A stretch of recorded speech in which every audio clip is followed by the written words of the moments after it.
I am joined here by Andrew Olson, who is a first-year student here at Portland State University. Andrew, walk us through what the last 24 hours have been like for you. I'm just trying to take my midterms. I'm a music student. Midterms are hard for music students, but with what's happening, I mean, it's shutting down the entire school. I think people are right to protest for what they believe in, but with the destruction of the library, I mean, there's a reason why police are here, and there's a reason why it's so high stakes at the moment. And I feel like people are kind of taking it out of proportion a little bit by being like, oh, the police are here to stop our movement. They're here to completely snuff out what we believe in. I believe that people should protest with an ethical means. And so within the last 24 hours, it's just been totally crazy. People are kind of going at each other's throats a little bit on like who's in the right, who's in the wrong. When in reality, it's just a really complicated situation that I believe should be diffused as soon as possible peacefully. And Andrew, you can look right at me. You are a first-year student here. Are you local? Are you from Oregon? Well, I was born in Utah, but then like only a few years after I was born, I moved to Oregon.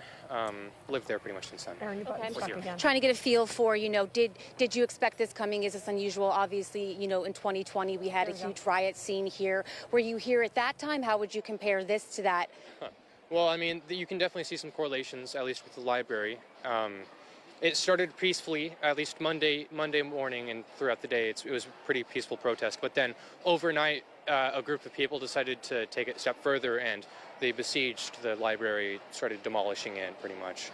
And you've been getting campus alerts and communications from the university. You told me that 8 a.m. they made the decision to completely close down campus today, and not just the library. Have there been any other updates? What are you and your friends saying? What are teachers saying to you? Man, I'm probably just as confused as anyone else is at the moment. I mean, I'm just hoping that at least within next week we can probably get school moving again, because people's educations are very, very much needed to be prioritized as well as other people's beliefs. But as far as I know of, no other alerts. I mean, there's probably some emails that I might have gotten over the course of the past couple hours, but I'm not sure. We're seeing rioting around the country right now because of this issue. It seems to be worse in other places, but, obviously we're not there. Are you afraid that, this could escalate to a level, or are you hopeful that, this will get under control? What do you think about it? I think it's really hard to tell. I don't think anyone can really decide what the future is going to hold. All we can hope is that the government will handle things properly and within ethical means, and that communities and organizations might hold themselves to those ethical standards of not associating to any companies or other organizations that might be supporting the violence of Gaza and Israelites. We're seeing protesters and counter-protesters out here, but what is it like for people like you that just are trying to go to class and just live a normal life? It's hectic. I just want to go to class. I just want to take my midterms, and I want to go home. But this is causing a bit of a problem. So hopefully it can get resolved soon. I'm pretty sure it will. There's not a big enough crowd to cause anything troublesome, so we'll see. And do you think that the communication from the university has been good? I think so. They've been pretty consistent. I mean, at least a few times a day they've been sending out very detailed emails on the situation at hand. Yeah, I think in terms of like stopping violence or the destruction of property, I feel like the police are very limited to that. I mean, relatively, but I don't know. I think the police is doing not the police, the campus and the school is doing a pretty good job at communicating and making sure that students here on campus are staying pretty safe. The police presence here, what kind of situation is that giving people a feeling of? Like, do you feel safe here? Are you uncomfortable? Tell me how you're feeling. I don't think anyone can truly tell how someone feels. I think the way I feel is fairly supportive that police are here, because I believe that the reason why the police are here is to stop potential violence or more destruction of property. Because who's to say that because people destroy the library, they're not going to destroy more property? So we don't know. So I'm glad the police are here, but I feel like a lot of the people, especially the protesters, are probably pretty scared, let alone maybe a bit agitated that the police are here stopping what they might believe in, at least in their point of view. Andrew, thank you so much for talking to us. Obviously, this is not an easy situation to be in for a college student. No one wants to see their university experience a situation like this. Right, and Angelica, we're going to stay out here, hopefully get a chance to talk to more people and monitor the situation from where we are, guys. Yeah, Angelica, we're still at Broadway in Harrison where we were earlier, and honestly, the scene has not changed a whole lot. You know, we have about a dozen police officers out here. They are at every intersection around the library. We did learn from them that the library was fully cleared out by 9 o'clock.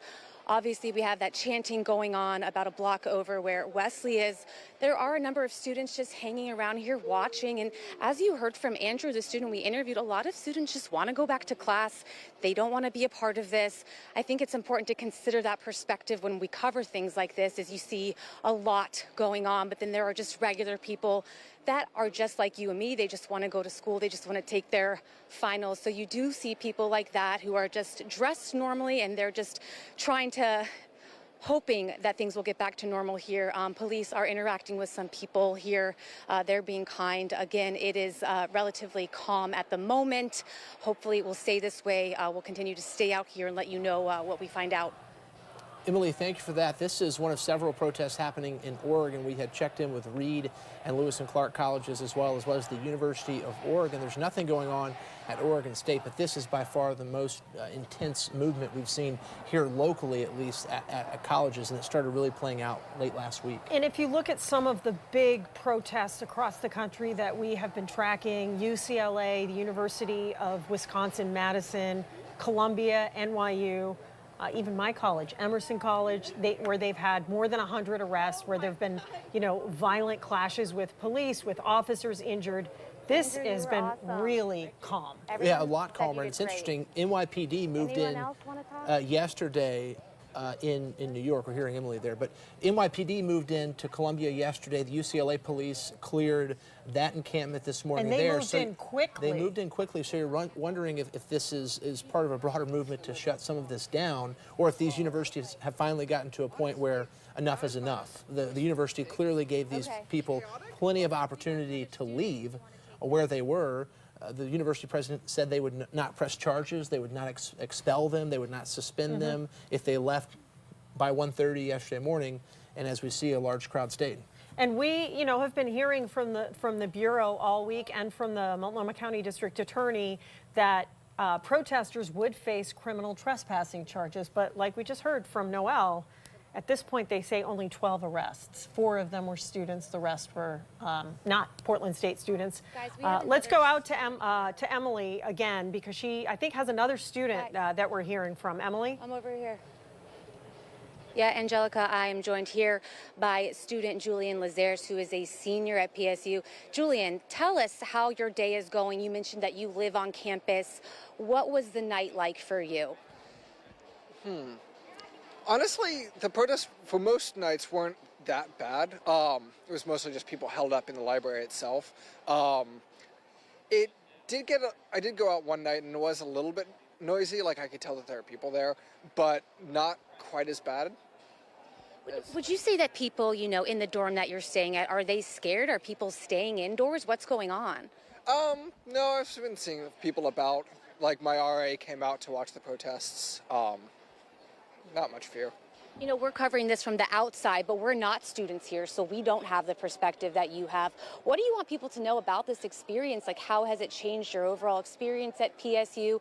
Obviously, this is your 4th year, so the first 3 years were not quite like this. Tell me how you're feeling right now. Honestly, I kind of find it amusing, as terrible as that might be. It's frustrating. I kind of just want to get done with my classes, of course, and the fact that the universities had to close the library and all of the buildings has been a little bit frustrating to me. But I can appreciate that the protesters are upset, but at the same time, I'd appreciate more if there was a bit more of a focus on de-escalation. Talk about the support that you feel like you're getting. Do you feel like teachers are being supportive and classmates? Like, what is going on that we don't know about? For the most part, yes. PSU has a system where they text people to check in, see how they're doing. I have appreciated that the university has had a rapid response time with respect to letting people know what's going on. We've got periodic emails and a call and text, just to provide advice for how to compose ourselves, so to speak. You know, for people who were here in 2020, there's a lot of fear that this could get to that level. I'm curious, what's your interaction been like with law enforcement, and what's it been like with the protesters? Honestly, staying a bit back, it hasn't really been that bad. I have heard some dark horror stories of the BLM protests, just with how police were treating some of the protesters. I knew a first responder who was a medic on scene at the time, and there were a few people that got tear gassed, which was disappointing. But honestly, I don't really get that vibe as much from this protest, especially because the PSU community doesn't tend to be as aggressive. I'm more worried about outside entities, people that aren't really affiliated with the campus, who might have more of an interest in stirring up conflict. Are you friends with any students who are scared about what's going on? We just got a water break. Honestly, not that I've gotten the sense of. I mean, as long as people are avoiding campus, avoiding the protests, it's fine. It has been, it was funny, I think people were a little bit more upset about just some of the antagonism that we've seen. Like, someone had a anti-trans venue a few weeks ago that was honestly a lot more annoying than the protests themselves.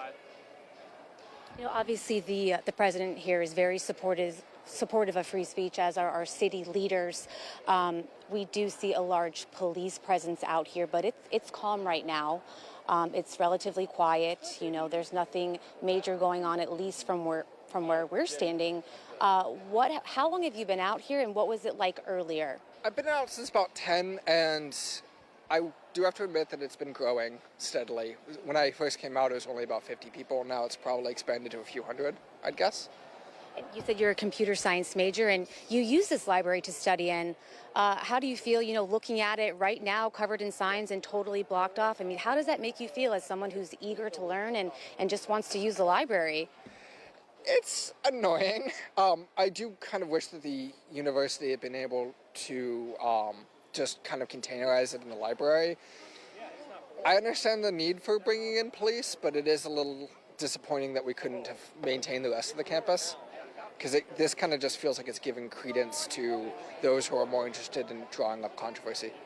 You know, we are all watching videos of similar protests around the world at Columbia University and other places where things seem to be really heating up. Are you fearful that that could happen here, or do you think that that won't happen here? What's your feeling?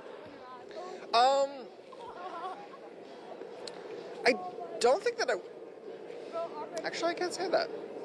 It very well may heat up a bit. I don't think it'll get to the degree Columbia did. Like I said, Portland State University is mostly a commuter school, so there's a lot less people physically on campus. Unlike Columbia, and there's a lot more working families within PSU, so that makes it a little harder for people to come out to protests. So I think if it does grow, it's going to be mostly from outside influence. You know, we had the president of the police union say yesterday that he is worried that this is just a taste of what's to come with the election season approaching. Is that something that is being talked about in your classes and among your peers right now? Not so much among peers. Politics is sometimes a subject that's avoided, but after remembering 2016, that's definitely possible. But those types of protests tend to be more centered around Pioneer Cordell Square.